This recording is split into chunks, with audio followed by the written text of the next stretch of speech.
Saldus novads un Saldus ir kā medus piliens Kurzemē, kur pārņem sajūta, ka laiks uz brīdi var apstāties un atliek tikai ļauties šim nesteidzīgiem pilsētas ritmam. Saldus novadā jau izsenis rūpējas par novada iedzīvotājiem, tiem nodrošinot pilna klāsta pakalpojumus, kā arī ar novada domas atbalstu gadu tiek īstenoti jauni projekti, lai pilnveidotu novadu un tā iedzīvotāju labklājību. Kā viens no gaišākajiem piemēriem ir Saldus novada dzimtsarakstu nodaļa. Šobrīd ar pašvaldības tādu lielu rūpi mēs esam tikuši pie šīs skaistās telpas. Tā ir mūsu jaunās laulību zāle. Līdz šim mums nebija īpašas laulības zāles. Šajā telpā notika arī domas sēdes. Saldus novada dzimtsarakstu nodaļā ir iespējams veikt laulību reģistrēšanu un laulības apliecības saņemšanu, bērniņa reģistrēšanu. Papildu dzimtsarakstu nodaļā var veikt arī vārda, uzvārda vai tautības maiņu, civilstāvokļa aktu ierakstu labošanu un papildināšanu vai nozaudētu dokumentu otrreizēju izsniegšanu. Kā arī novada pašvaldība ir ieinteresēta un atbalsta dzimtsarakstu nodaļas organizētās tradīcijas, kuras veiksmīgi ir iedzīvojušās novadā. Tad, kad bērniņš pie mums ir piereģistrēts, ir saņēmis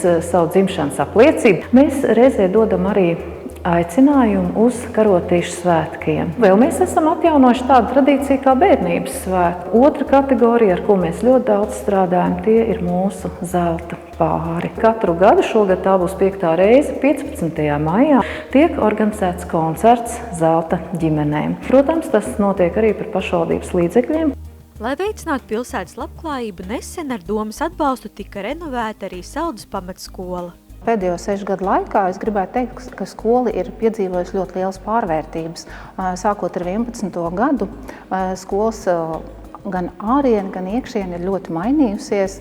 Pirmais, kas 11. gadā tika izdarīts, tika sakārtot piebrauktuve pie skolas. Šajā pašā gadā skolai tika nomainīts jumts. Un tika konstatēts, ka uz skolas jumta esošās figūras ir zaudējuši savu kvalitāti un patiesībā ir sabrukšanas stadijā. Sākās ceļš uz šo skulptūru atjaunošanu. 2015. gadā tika uzsākta arī Saldus pamatskolas vecā korpusa renovācija. Vislielāko prieku sagādā tas, ka bērni to prot novērtēt. Un tas priecē, jo man pārliecība ir par to, ka sakārtot vide audzina cilvēku. Un šajā te vidē cilvēks var justies laimīgs, apmierināts. Es gribu teikt lielu paldies tad mūsu pašvaldībai, ka viņi mūs sadzirdēja un ka tas ir noticis.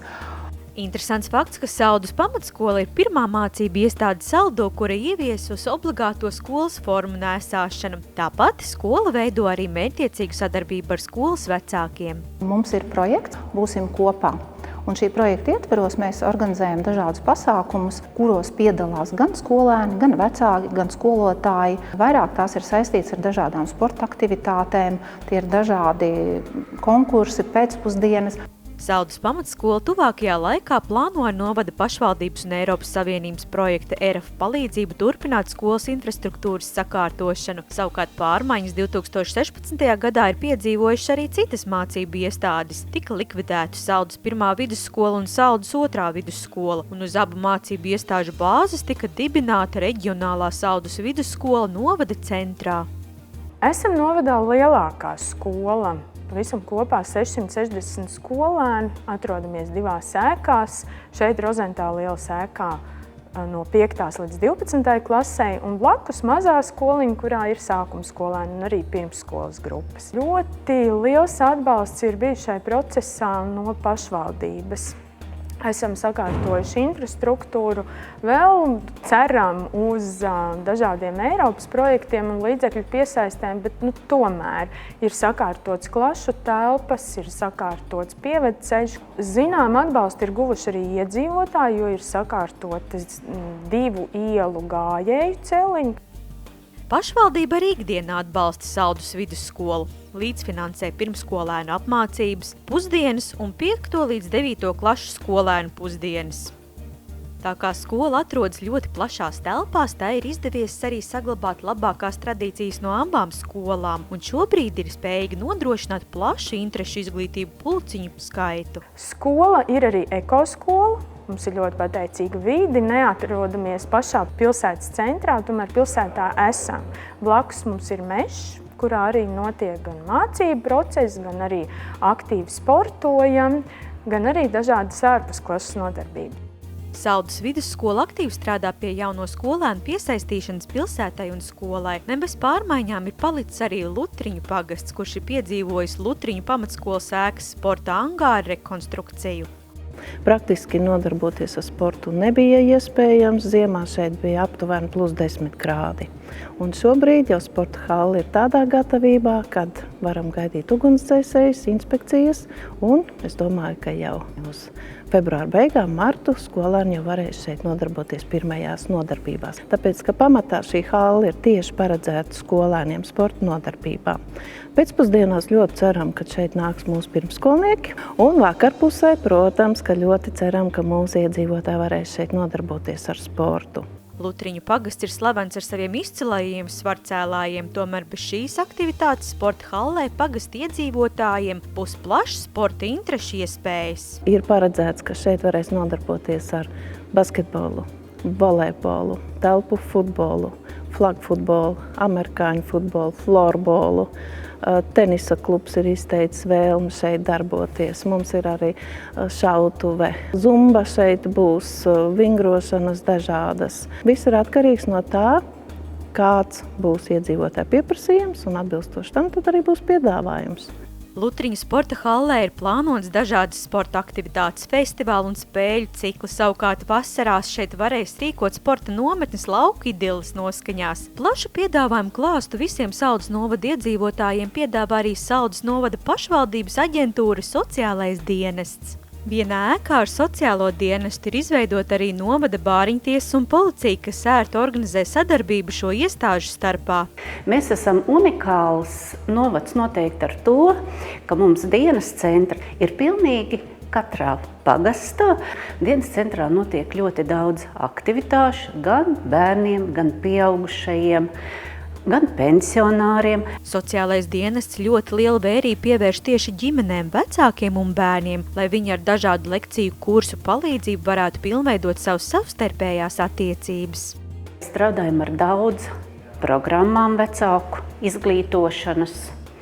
Esam apguvuši mūsu darbinieki, lai viņi ir paši spējīgi šīs grupu nodarbības vadīt, un esam ļoti priecīgi, kad vecāki labprāt nāk uz nodarbībām.